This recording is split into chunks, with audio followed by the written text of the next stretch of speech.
যারা বলে থাকেন যে বাড়ির বউয়ের মুখ সবসময় গোমড়া কেন হয়ে থাকে, তাদের উদ্দেশ্যে আমি একটি কথাই বলবো যে তাদের একবার হলেও মিসেস সিনেমাটি দেখা দরকার।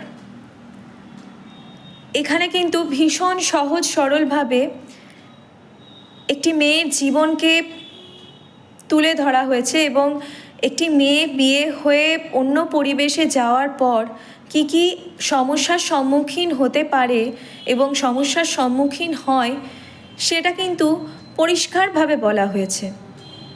আমরা অনেক ক্ষেত্রে অনেকের যদি কোনো কথা শুনি বা আমরাও আমাদের মেয়েরা যারা আমাদের পেরেন্টসদের যখন বলতে যাই যে আমার এখানে এখানে সমস্যা হচ্ছে, আমি যাই রান্না করছি আমার শ্বশুর মশাইয়ের ভালো লাগছে না, বা খাবার নষ্ট হচ্ছে আমি ফেলে দিচ্ছি, বা আমাকে খাবার নষ্ট হচ্ছে সেটা আমাকে খেতে হচ্ছে।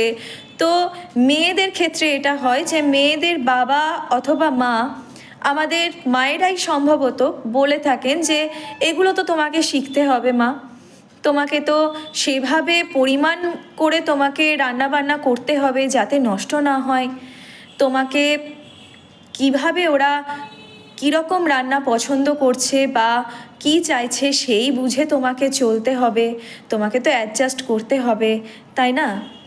বা একটা জায়গায় দেখা যাচ্ছে বেসিন রয়েছে বা সিঙ্ক রয়েছে, তার যে পাইপটি আছে সেটি লিক করে গেছে, সেটি কিন্তু অনেক দিন ধরে ওটি সমস্যার সম্মুখীন হচ্ছে, তো সেটির কোনো ব্যবস্থা নেই। আমরা অনেক সময় যদি কাউকে বলতে শুনি যে এরকম পাইপটা এরকম অনেক দিন ধরে লিক করে গেছে, অথচ বাড়ির কারোর কোনো মাথা ব্যথা নেই, তখন আমাদের একটা কথাই বলা হয় যে কেন তুমি কি করছো, তুমি মিস্ত্রি ডাকো, ডেকে তুমি সেগুলোকে ঠিক করাও। আসলে যার যেটা সমস্যা, আমার জায়গায় দাঁড়িয়ে কেউ সেটা উপলব্ধি করবে না আমি যতটা উপলব্ধি করব। একজনের সমস্যা, একজনের অসুবিধা কিন্তু বাইরে থেকে দূর থেকে ওভাবে বলা সম্ভব না যে এভাবে এভাবে করলে ভালো হয়, কি মেয়েটিরই দোষ। এক্ষেত্রে আমরা অনেক সময় বলে থাকি, অনেক মেয়েরাও বলে থাকে, মেয়েরাই মেয়েদের জাজ করে বেশি, যে মেয়েটিরই দোষ, তুমি সংসার করতে গেছো, তোমাকে ওইটুকু তো শুনতেই হবে, তোমাকে চেষ্টা করতে হবে, বা তোমাকে মিস্ত্রি ডেকে তোমাকে 10 হাতে 10 দিক সামলাতে হবে। মেয়ে মানে তুমি, আমরা দশভুজা, আমাদের 10 হাতে 10 দিক সামলাতে হবে, এটাই স্বাভাবিক ব্যাপার। কিন্তু আমরা যখন সিনেমা দেখব বা আমরা কোনো সিরিয়াল দেখি, তখন কিন্তু আমরা সেই সিরিয়ালে বা সিনেমাতে এমনভাবে নিজেরা নিমজ্জিত হয়ে যায় যে আমরা যে যে যে মানে যে ক্যারেক্টারটা কষ্ট পাচ্ছে, যে মেইন ক্যারেক্টার, সেই মেইন ক্যারেক্টারটাকে আমরা নিজেদেরকে ভাবি, মানে সেই ক্যারেক্টারের জায়গায় আমরা নিজের অজান্তেই নিজেদেরকে বসিয়ে ফেলি। তো যখন সেই ক্যারেক্টারটাকে কোনো কিছু বলা হয় বা তার উপর টর্চারি করা হয়, তখন আমাদের মনে হয় যে আমাদের ওপর টর্চারি করছে কেউ। তখন আমরা উপলব্ধি করি যে কেমন লাগতে পারে, বা আমাকেই সে বললে কতটা গায়ে লাগে। ছোট্ট ছোট্ট কথা হয়তো যে এক জায়গায় দেখাচ্ছে একা সমস্ত কিছু সামলাচ্ছে, তো সেই সময় কি হয়েছে, মেয়েটি সকালবেলা বিরিয়ানি রান্না করেছে, তো মেয়েটির শ্বশুর কি বলছে যে তুমি এটা প্রেশার কুকারে করেছো, প্রেশার কুকারে করলে এটা তো পোলাও হয়ে যায়, তাই না, এটাকে তো বিরিয়ানি বলা যায় না। তো খুব ভালোভাবে পোলাইটলি নরমভাবে বলছে, কিন্তু কথাটা গিয়ে কোথাও যেন একটা ভিতরে গিয়ে লাগছে। মেয়েটি তারপর কি করলো, মেয়েটি একদিন বিরিয়ানি করলো, ঠিক শ্বশুরমশাই যেভাবে বলেছেন ঠিক সেইভাবে খুব ভালোবেসে আদর যত্ন করে মেয়েটি বিরিয়ানি রান্না করলো।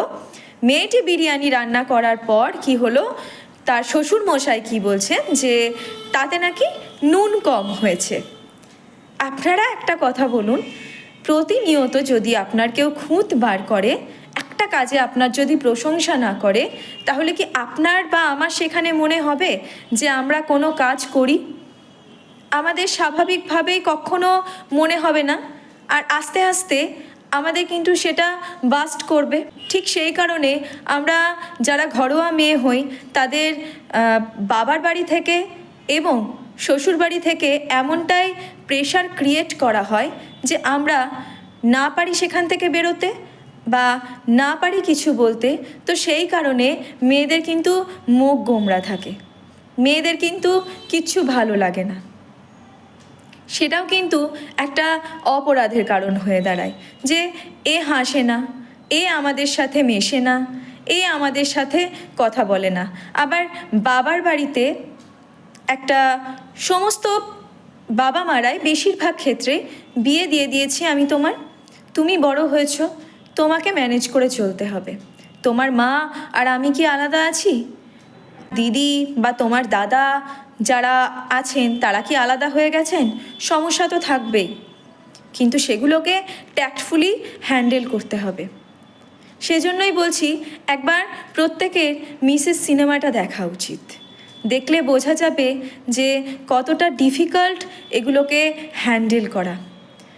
বাইরে থেকে জ্ঞান সবাই দিতে পারে, কিন্তু আমার কি হচ্ছে সেটা আমার থেকে ভালো কেউ বলতে পারবে না।